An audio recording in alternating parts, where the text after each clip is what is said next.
Annihilation. Annihilation. Annihilation. Annihilation. Annihilation. Annihilation. Annihilation. Annihilation. Annihilation. 1 minute at a time. A vacant room of dark spaces, where furniture once lay.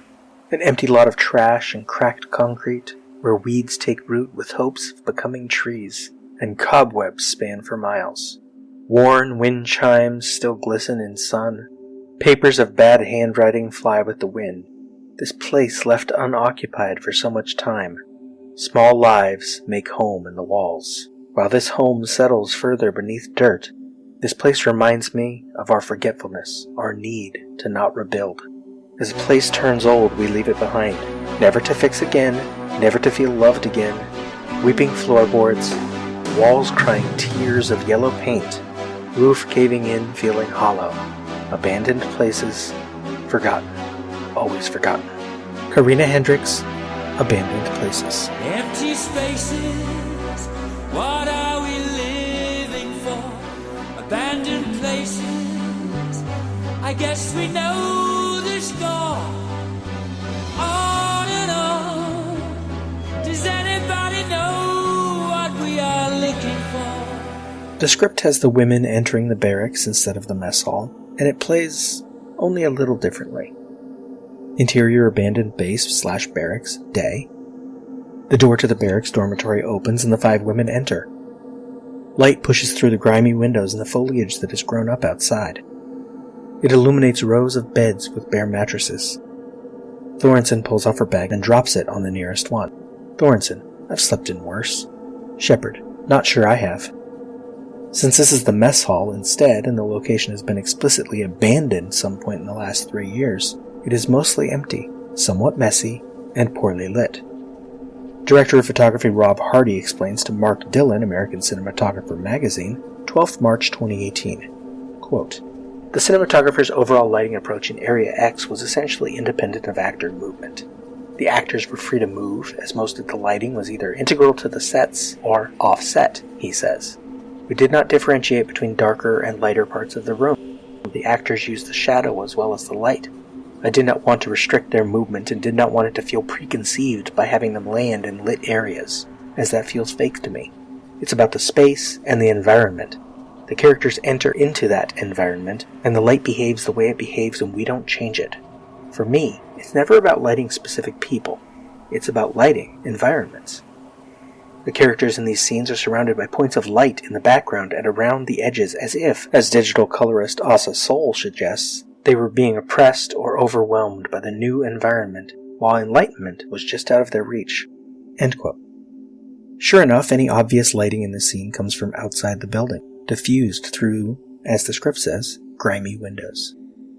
We begin this minute already inside the mess hall, having arrived ahead of the women, which, cutting from the slowly moving alien mass of yellow on the wall of a nearby bunker, makes for an interesting transition. We have been with the women, except, for example, that transition from flashback with Daniel to the interior of Lena's tent in minute 30, or that shot from inside the gator's mouth, minute 37. A small tent with no logical transition for us, and no memorable transition for Lena into the shimmer. The dark maw of a mutated creature recently dead. And now the abandoned mess hall where we will soon see horrible things happened roughly a year ago. Pained moments, unknown moments, transitions that are not easy.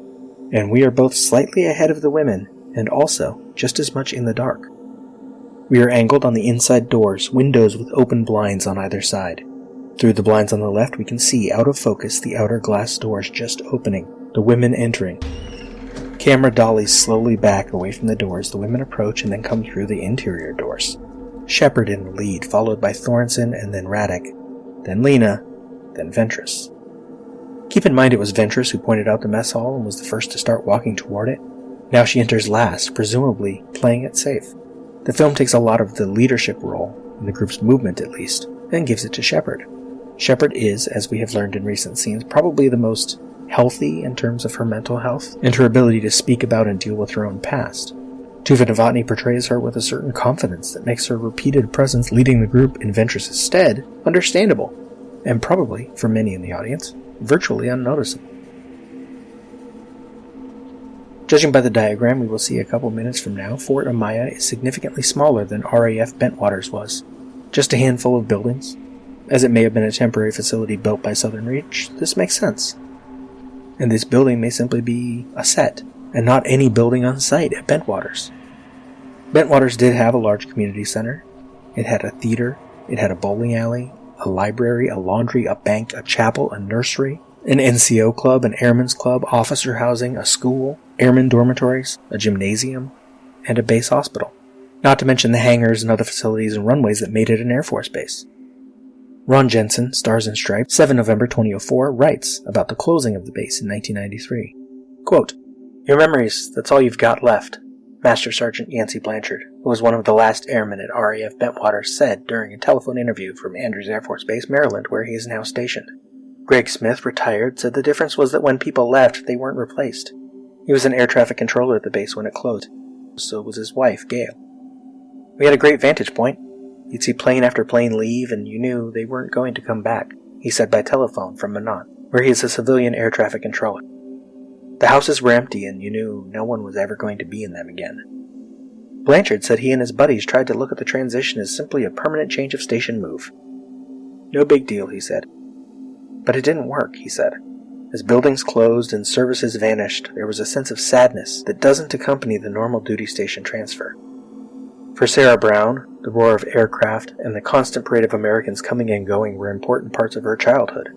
She lived just outside the base fence on her father's farm. "We always had Americans living next door," Brown said. She remembers such unusual treats as Reese's peanut butter cups provided by friendly Americans to local children. She recalls riding ponies with other children near a particularly secure corner of the base and having guards point rifles at them. "We thought that was fantastic," she said.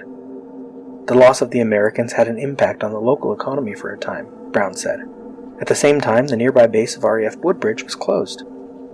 More than 10,000 active duty members were stationed at the twin bases of Bentwaters and Woodbridge.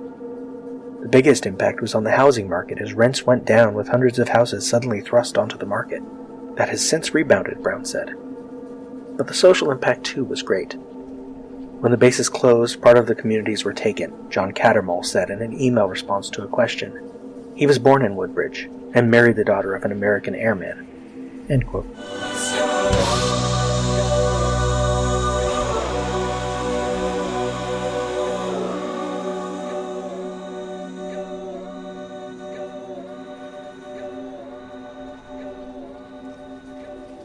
The mess hall has not been completely cleared of furniture, but the few tables and chairs in the room are mostly crowded into bunches at the outside edges of this one large room. Thorensen, there's beds and bags. We cannot see these beds and bags yet, of course. Thorensen presumably means the inflatable mattresses and sleeping bags similar to the ones the women have strapped to their packs, as there are no actual beds in this room. Thorensen turns a little toward Shepard. Thorensen continued. "You think people are here?" Second 30, cut to, angle from in front of women. Lena, Shepard in the front, Ventress behind, Thorensen, Radek. They have not entirely stopped walking, but they have slowed significantly. Lena, we're here.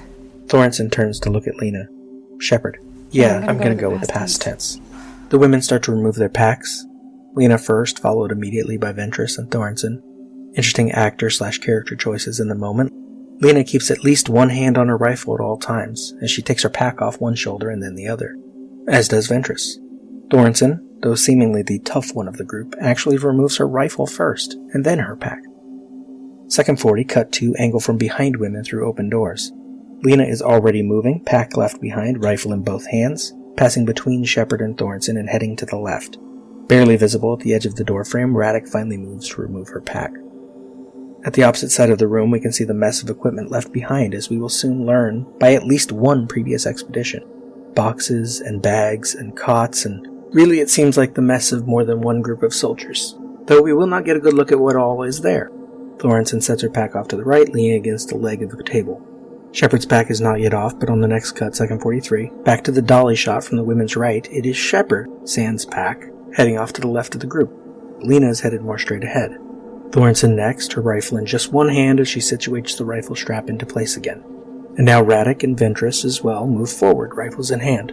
Camera moves farther into the room, trucking past a table with flashlights, a table with mugs, and a water bottle that should go in a water cooler. A single table sits at the far end of the room, isolated from other furniture. That table will matter soon, but not yet. Ventress, moving slower than the camera, is lost out of the left edge of the frame.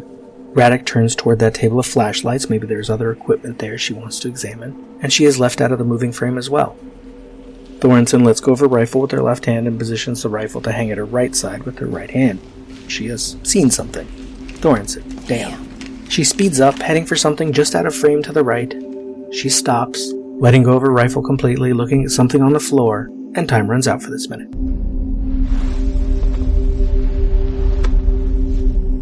We spoke. What was it we said? Wordlessly watching, he waits by the window and wonders at the empty place inside.